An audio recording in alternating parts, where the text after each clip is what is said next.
El Señor esté con ustedes. Y con su espíritu. Proclamación del Santo Evangelio según San Juan.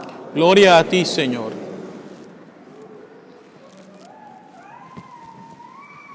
En aquel tiempo Jesús vio al pasar un ciego de nacimiento. Escupió en el suelo, hizo lodo con la saliva, se lo puso en los ojos al ciego y le dijo: ve a lavarte en la piscina de Siloé, que significa enviar.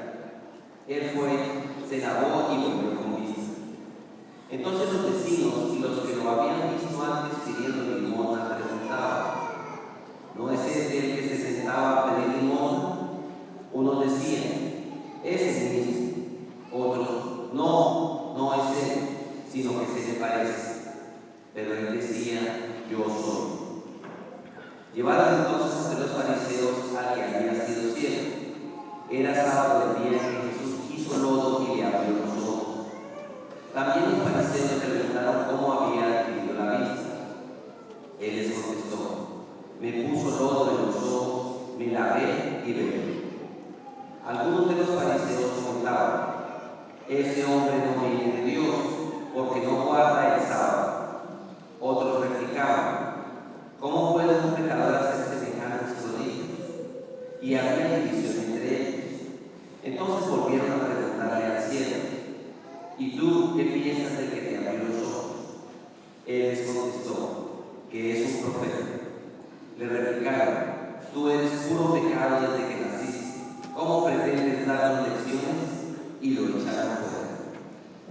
Supo Jesús que lo habían echado fuera, y cuando lo encontró le dijo: ¿crees tú en el Hijo del Hombre? Él le contestó: ¿y quién es, Señor, para que yo crea en él? Jesús le dijo: ya lo has visto, el que está hablando contigo es él. Él dijo: creo, Señor, y postrándose lo adoró. Palabra del Señor. Gloria a ti, Señor Jesús.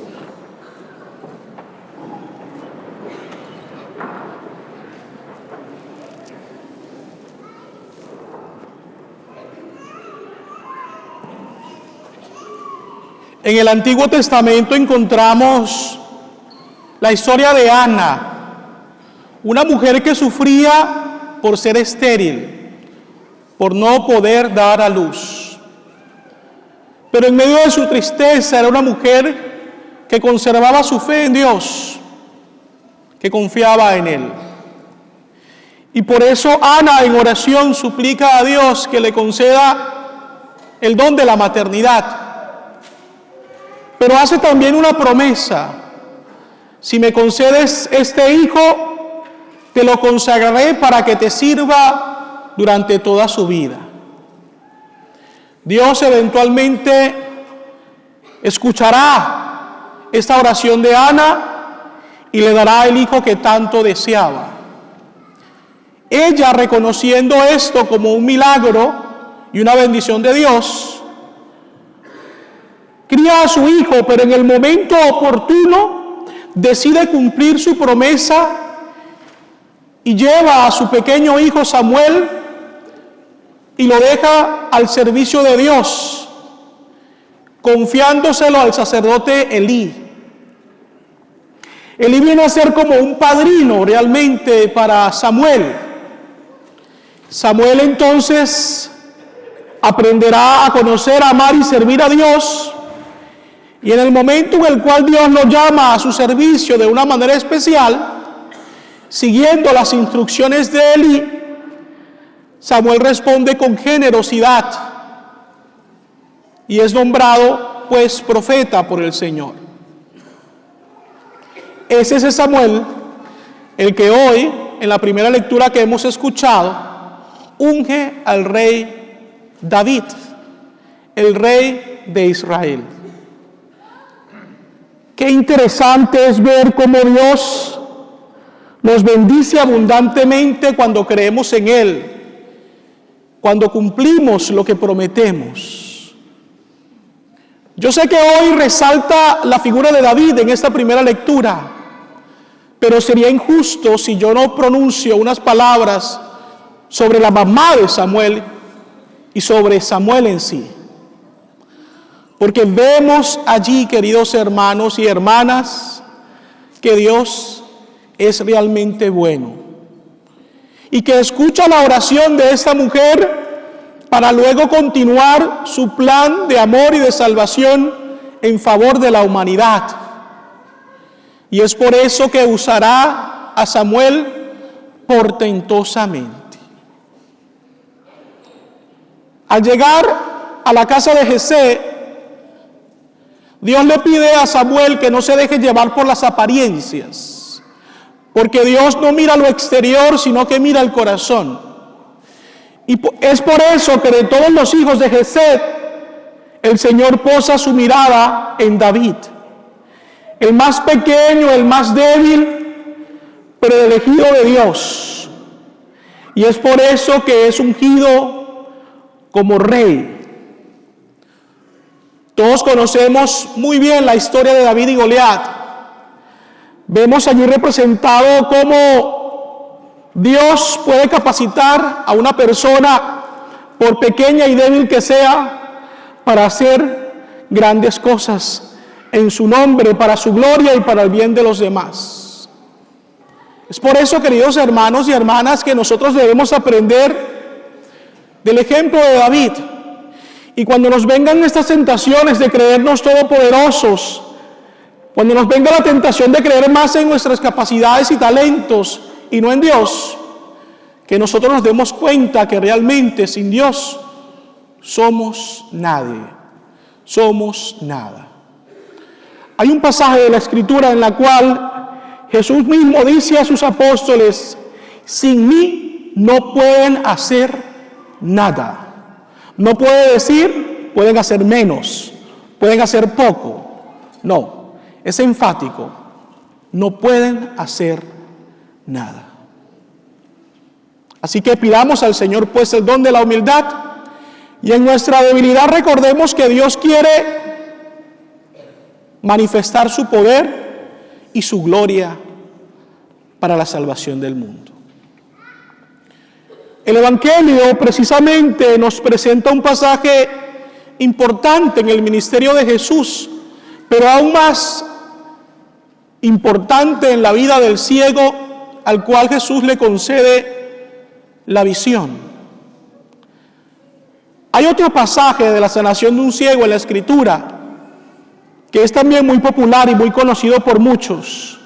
La historia de Bartimeo, el hijo de Timeo.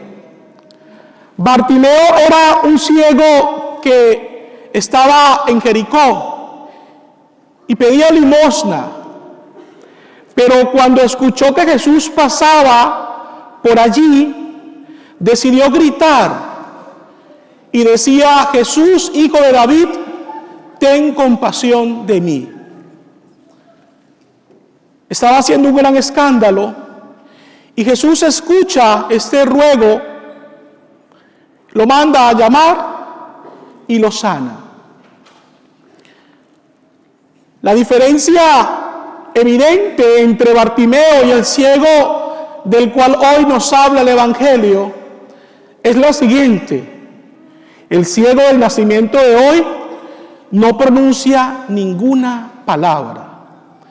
Es Jesús el que pasa, lo ve y se acerca a él. Y esto nos enseña algo muy importante. Dios es sensible a nuestras necesidades, a nuestro dolor, a nuestros padecimientos. Y si bien es cierto, cuando oramos Dios nos escucha, aunque no lo hagamos, no por eso Dios deja de saber lo que está en nuestro corazón.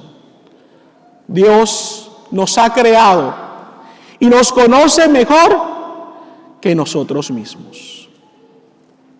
Ahora bien, vemos que cuando los apóstoles ven a este ciego del Evangelio, le preguntan a Jesús: ¿y quién ha pecado para que él esté así? La pregunta tiene la razón de ser partiendo del hecho de que en el tiempo de Jesús y en la cultura judía se consideraba que el enfermo estaba en esa condición porque era un castigo de Dios causado por su pecado.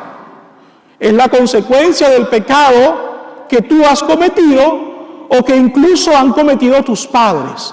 Por eso tú estás así, enfermo. Entonces los apóstoles tienen razón en preguntar, ¿quién pecó, él o sus padres? Porque es ciego de nacimiento. Pero Jesús dice una frase que hoy también nos las quiere decir a cada uno de nosotros. Él no está así por el pecado de nadie. Él nació así porque Dios quiere manifestar su gloria en él. Esto me hace a mí recordar el testimonio de un hombre llamado Tony Meléndez. Yo no sé cuántos de ustedes habrán escuchado de él, lo habrán visto, pero Tony Meléndez se hizo muy conocido cuando hace ya varios años atrás el Papa Juan Pablo II visitaba los Estados Unidos para una jornada mundial de la juventud. Allí Tony Meléndez fue presentado al Papa y él le dedicó una canción tocando la guitarra. Pero la particularidad de Tony Meléndez es que él lo hace con los pies, porque Tony nació sin brazos. A su mamá le dieron una medicina cuando estaba embarazada. Esto afectó el crecimiento, el desarrollo de Tony y eventualmente él nace sin brazos. Pero comienza a desarrollar muchas capacidades durante su niñez. Y gracias a la perseverancia, una de las cosas que ha aprendido a hacer muy bien es precisamente tocar la guitarra. Pero no solo eso, es un hombre casado con 2 hijos, que maneja, que vive una vida normal como cualquier otra persona y sin ningún tipo de complejos. Tuve la oportunidad de conocerle porque lo invité a una parroquia en la cual yo ministraba hace unos años atrás. Él nos dio 2 conciertos en esta parroquia. Y fue interesante porque la noche que él llegó, él venía manejando su camioneta. La tiene adaptada precisamente para poder hacer todo con sus pies. Y cuando se bajó de la camioneta, con una sonrisa me saludó, me dijo, hola padre, ¿cómo está? Le di un abrazo y quedamos en ir a desayunar al día siguiente. Él y toda la banda que lo acompaña.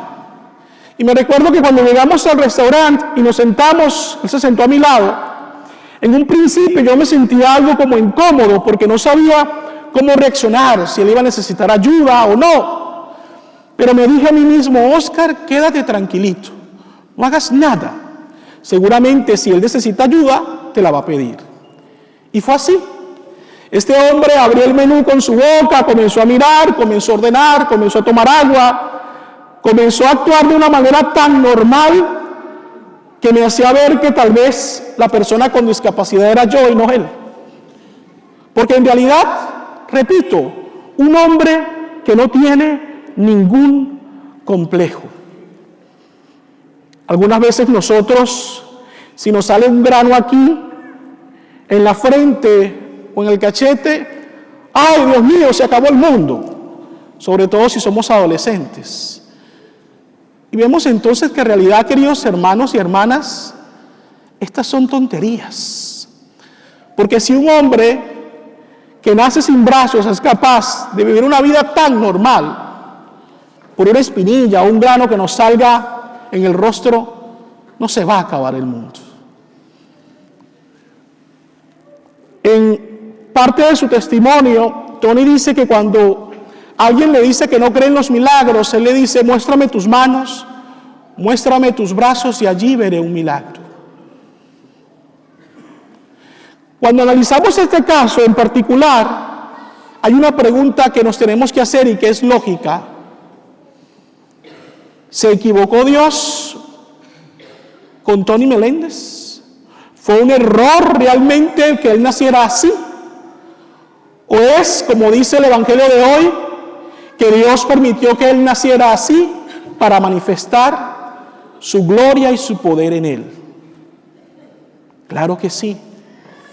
Porque Tony ha podido llevar un mensaje de esperanza a tantas personas en el mundo entero, que en ocasiones, siendo aparentemente normales, se colocan a sí mismos discapacidades o capacidades diferentes cuando le dicen que no a Dios y no a ellos mismos. El mensaje de Tony es realmente impactante y lo es porque nos demuestra que Él le sonríe a la vida porque Él está seguro que Dios le sonríe a Él. Jesús sana a este hombre y seguramente ya la sanación que este ciego de nacimiento recibe es suficiente motivo para que él se sienta alegre. Pero luego se da una batalla entre el bien y el mal, entre la luz y las tinieblas, porque estas personas comienzan a preguntarle: ¿cómo has sido sanado? ¿Quién lo ha hecho? Y este hombre sanado dice lo que ocurrió. Da testimonio de Jesús como buen hombre.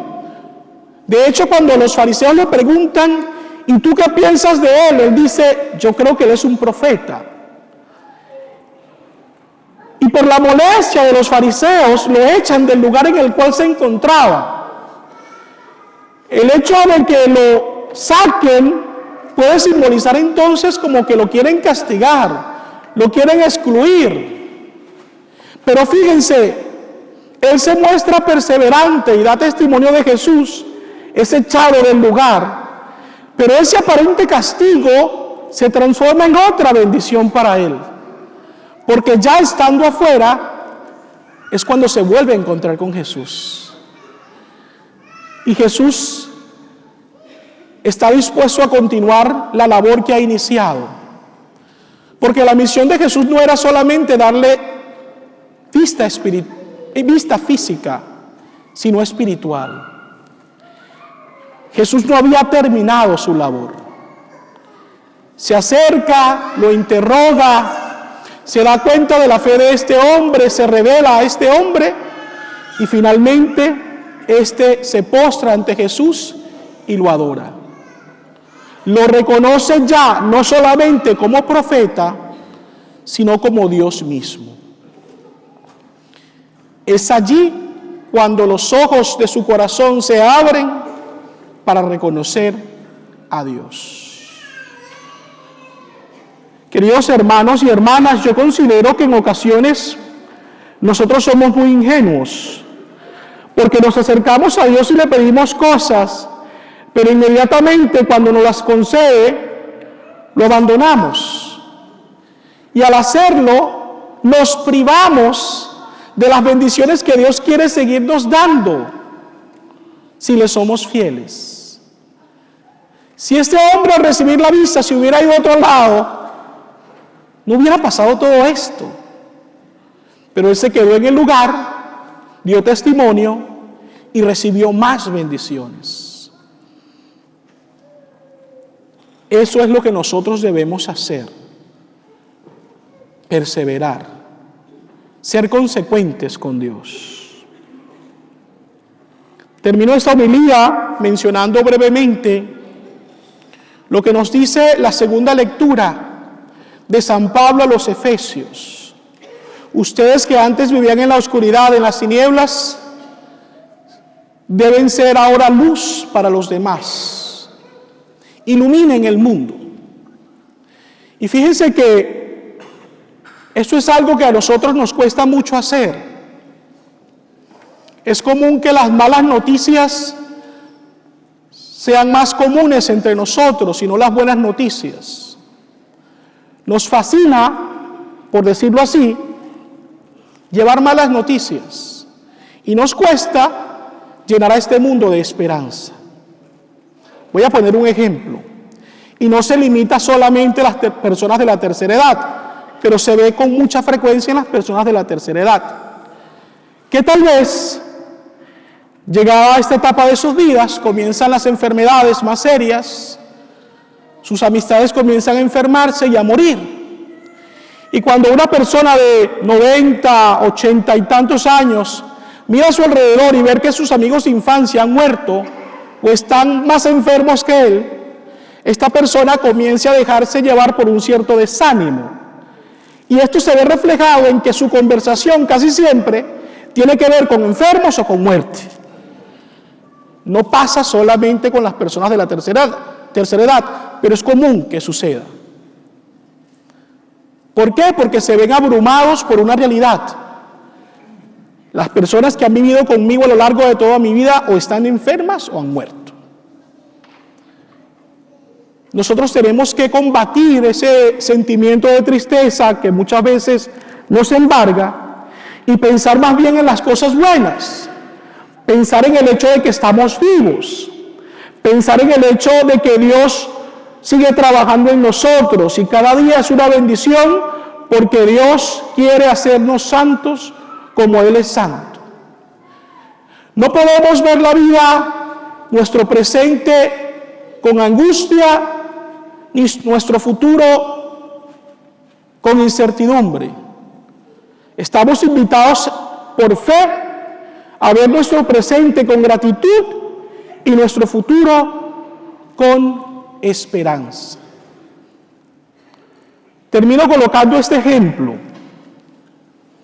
Cuando uno va de viaje de una ciudad a otra y se encuentra, por ejemplo, una zona en construcción, están arreglando la vía, es normal entonces que tal vez sea un solo el carril el que se pueda usar y el otro lo trabajan.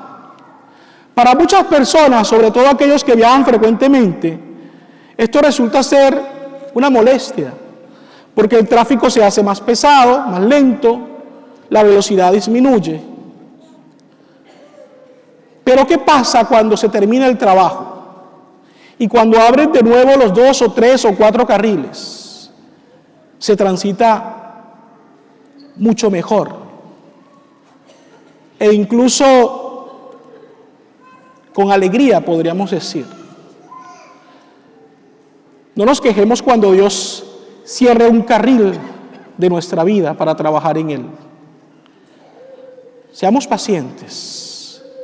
El resultado que después vamos a evidenciar va a ser para nuestro bien. Simplemente tengamos paciencia y recordemos que hasta el último día que estemos en este mundo, seguiremos siendo para Dios una obra en construcción. Así sea.